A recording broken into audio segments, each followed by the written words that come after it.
Hey folks, you might know me from the hit channel Crit Hit. Well, today's topic... Hey folks, you might know me from such features as Crit Hit interviews and Crit Hit versus. Today on Crit Hit Breakdown, the topic is going to be likely one near and dear to a few people, since I'm going to be talking about the most recent addition to Landfall Publishing's repertoire, Content Warning. A comedic horror which puts players in the shoes of some hapless spooktubers. That said, did I find this content creative? Or would I find this footage to be a flop? I'm your host Arlian. Let's find out together. This is like an accurate representation of my career, isn't it? Now, premise-wise, Content Warning seems simple enough. You and hopefully a pack of friends decide to venture into a number of derelict locations. Also, you can make thrilling content for SpookTube. Sure, said areas are full of literal monsters and other ways of dying horribly, but how else are you going to get those views and those comments, those delicious parasocial relationships? And what about the sponsorships? That said, there's a bit more to the story beyond you and your crew take ghost adventures too far.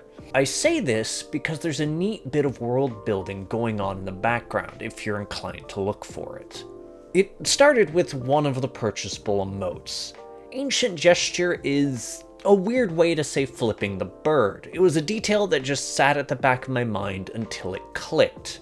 Yes, the spooktubers enter each area by means of a diving bell, and sure, they have to be mindful of their oxygen usage, but it's not due to an oceanic descent. In fact, every location you wind up exploring is dry, desolate, and all too familiar insofar as their mundanity, whether it's a factory, a cruise ship, or even a set of mines. They're rooted in normalcy save for the creatures infesting them, which is to say, it's a world left behind. Or more accurately, one left below. See, if you throw yourself out of the starting area, you'll get an even better look behind the proverbial curtain, because there is something waiting for you. Namely, a long drop off a steep ledge, which also serves to reveal the colossal tower of steel that your little content house resides on. That need to build upwards, alongside a few comments that can appear on your finished videos, come together to form the idea of a surface world that's been blighted. Still, if you're a major fan of deep lore, I haven't found anything else as of yet. Which means I may as well get into the actual meat of this experience. So, Content Warning essentially tasked the player, and however many chuckleheads they can wrangle, with making a viral video. Or at least to reach the view quota needed to grow your channel and move on to the next phase over the course of 3 days.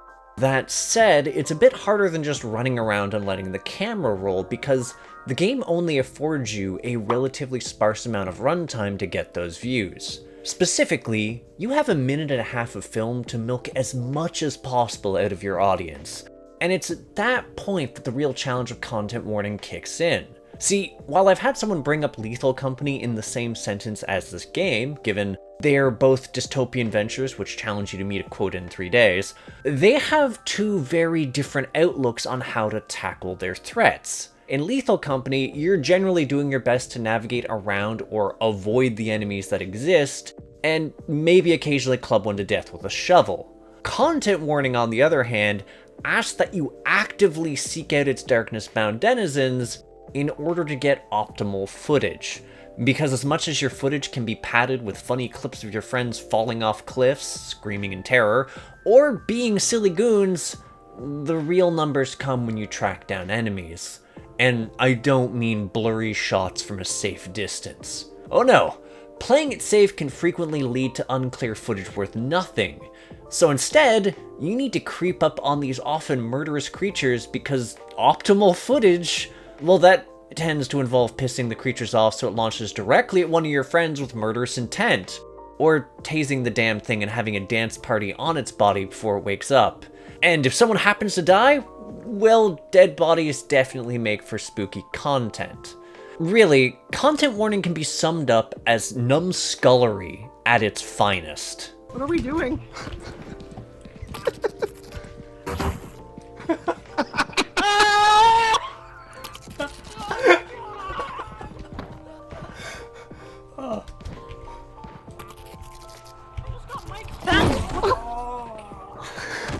And yet, there are some distinctly tactical elements at hand. For one thing, it's not just the footage length you need to be mindful of, because there's also a limited oxygen supply for your expedition. While it's fairly generous, if you spend too long wandering in the halls in search for the perfect slice of content, or find yourself being chased around and away from your exit, it's entirely possible that you'll just keel over dead.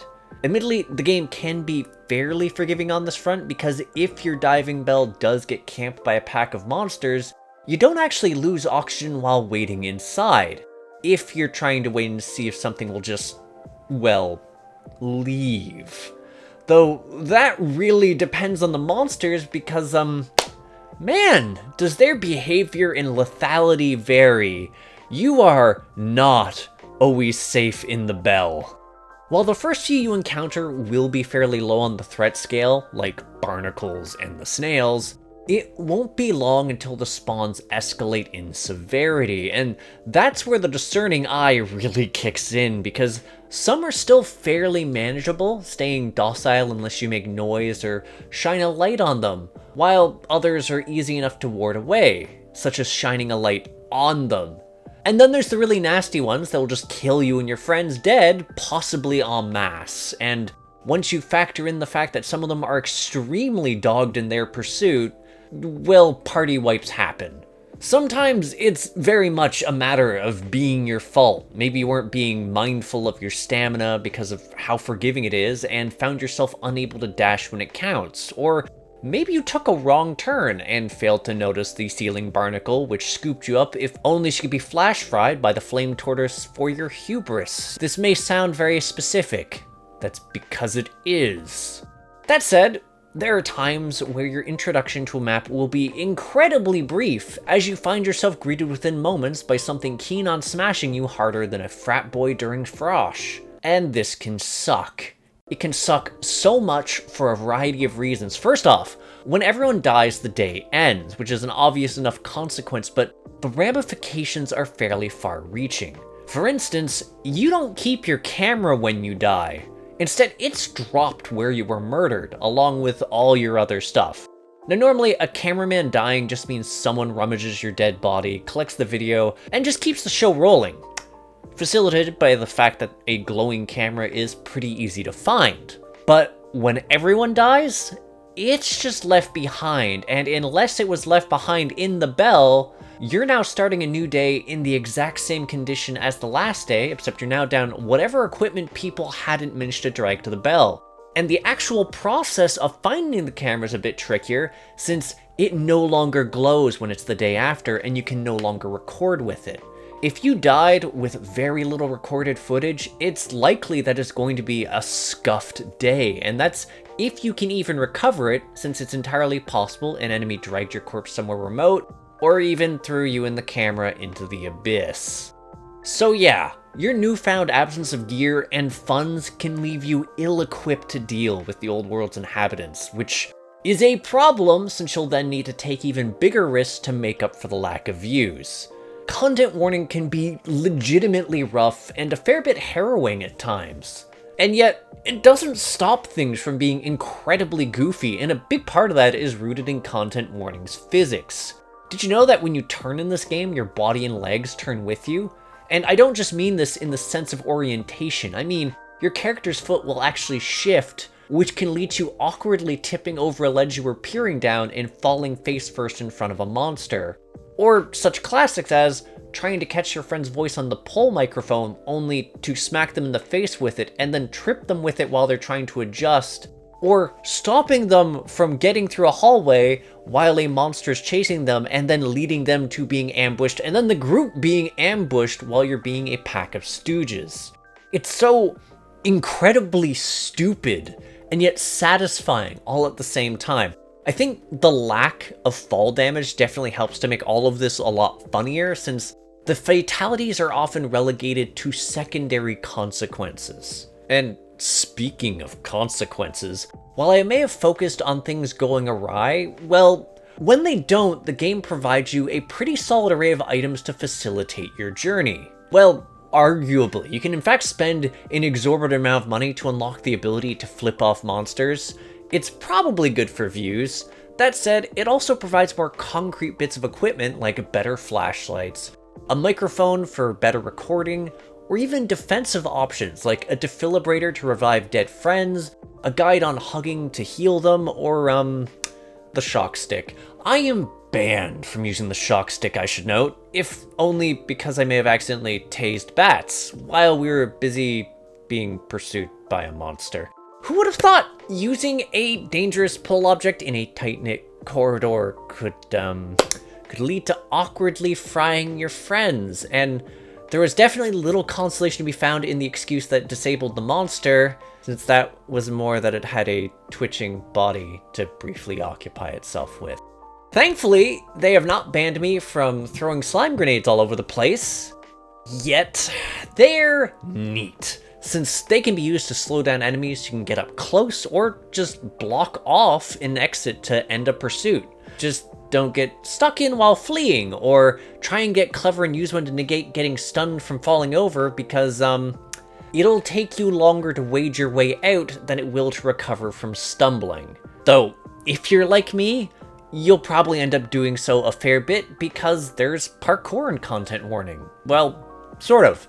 Mostly, it's just the fact that you can actually grab ledges and climb your way up walls, which makes for some very fun platforming scenarios or moments where you're desperately pressing up against a wall while something's close behind and praying. It's still a neat bit of a mobility and a great way to clamber up onto places that are tricky to get down from. And, well, you have a lot of options there because there's currently 4 different biomes to explore. Learning the ins and outs of these locations tends to take a bit of time, given they can feel pretty expansive in some cases, whether it's width or depth, as in the case with the cruise ship. But it's something you want to get familiar with since it's all too easy to get lost while you're being chased by critters. And getting lost is a death knell, courtesy of both the oxygen limit and just the continual spawning of enemies. There's been a couple instances where I've just been chased around, finally managed to evade everything, and then drop dead of oxygen consumption with the diving bell right in front of me. You know, just some good tension there. Which is why it's so nice that they've expanded what you can do at the hub. Specifically, with the new earnable currency, Metacoin. That's right, you can now spruce up your home with such features as a trampoline, a larger entertainment system, a green screen, or even hats. All you have to do is progress past 3 days for some of that sweet, sweet Metacoin at ever-increasing amounts. Or, for the truly driven, you can engage with sponsorship deals offered after the 3rd day, which provide the group with objectives like hoard a certain amount of money without spending, or losing it to medical fees, to get views without catching an on-screen death, or, my personal favorite, get footage of you dancing in front of monsters. It's as stupid and dangerous as it sounds, and I love it. And I actually love the fact that it's a bit more forgiving than it sounds, because tasks you haven't completed will carry over to your next sessions even if you fail, allowing you to wrap things up and get that Metacoin eventually. Because I will do anything so long as I can purchase my new swimming pool and recording booth. That same recording booth you see at the start of this video. Speaking of recording, I think the game does a fabulous job with its audio, with the way that it'll drop off as people drift out of proximity, or how you might hear footsteps or scuttling at a distance, and the way that it gets a little more horrific when it slowly approaches, but you can't be sure what it is.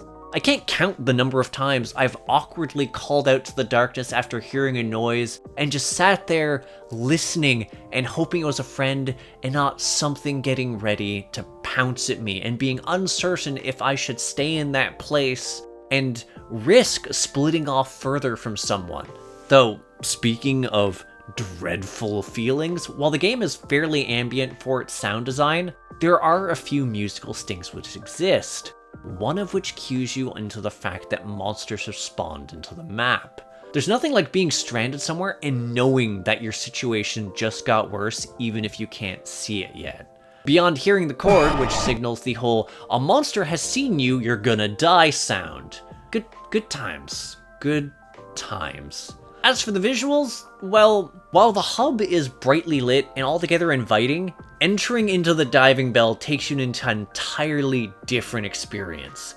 The old world is a horrific monochromatic nightmare, a gloomy darkness whose biggest light source is the diving bell itself. It's a bleak experience which can make it difficult to discern just how nightmarish the environments and creatures are. Like sure, the spinal cords or the brains on a stick are sort of funny looking, but then you walk face first into one of these things, like the spider whose face is all wrong and just no.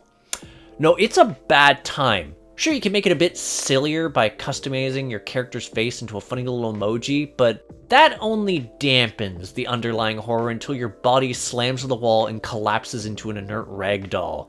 As for the utilitarian side of things, I appreciate that you can see how much oxygen Ally has based on the bar on their back, but when all of this boils down, maybe it's this juxtaposition between the utterly goofy and the intensely uncomfortable.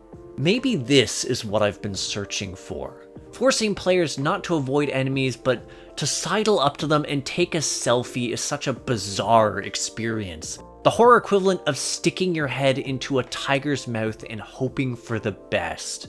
Albeit with the addition of a group of goons poking the tiger and recording the fiasco for the entire time. Because again, you can't rely on a few blurry clips to pave your way to infamy. You need to get up close and personal, despite every misgiving, despite how well-founded those misgivings are. To get ahead, most of your encounters need to be a close call, which makes escaping intact a hell of a puzzle at times. Planning escape routes, making good use of your platforming abilities, and just trying not to knock each other over.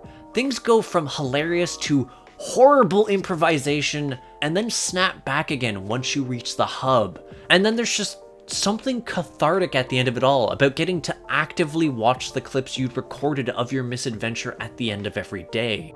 The viewer feedback the game provides can be somewhat enlightening at times, letting you know what works and dropping tiny lore nuggets. But it's also just fun to see things out of context, to the point that I'm grateful that there's a feature that lets you download those clips to your PC. What I'm ultimately trying to say is, Content Warning is an absolutely phenomenal game, and I wholeheartedly recommend this game as a crit hit. It's brilliant in its simplicity, and given there's been a few post-release content improvements, I remain hopeful that we might get a few more kernels of lore in the future. At the very least, I'll be keeping a closer eye on Landfall, who I'd only realized recently also did another game I love, specifically clustertruck. So, yeah, that's about that. Really, the only thing I failed to add was the fact that if your footage is scuffed for any real reason, the game will just flat out award you 1/3 of your view quota, which is pretty nice, all things considered. Anywho, thanks for tuning in. If you have something to say, leave a comment, and if you enjoy my efforts to create new indie reviews and interviews, hit subscribe and the bell. For a link to my Discord, the Crit Hit Cauldron, check the description, and check out my Patreon to see reviews early and support the channel like Shrimpmania, Greenwich Babby, and Andy Noted have. I am so grateful to you folks. Also, if you are a fan of swag like Crit Hit coffee mugs and shirts, check out the merch house in the description. It helps me a lot, and I actually have the Crit Hit coffee mug, and I had a shirt before someone stole it, so yeah, no, good swag.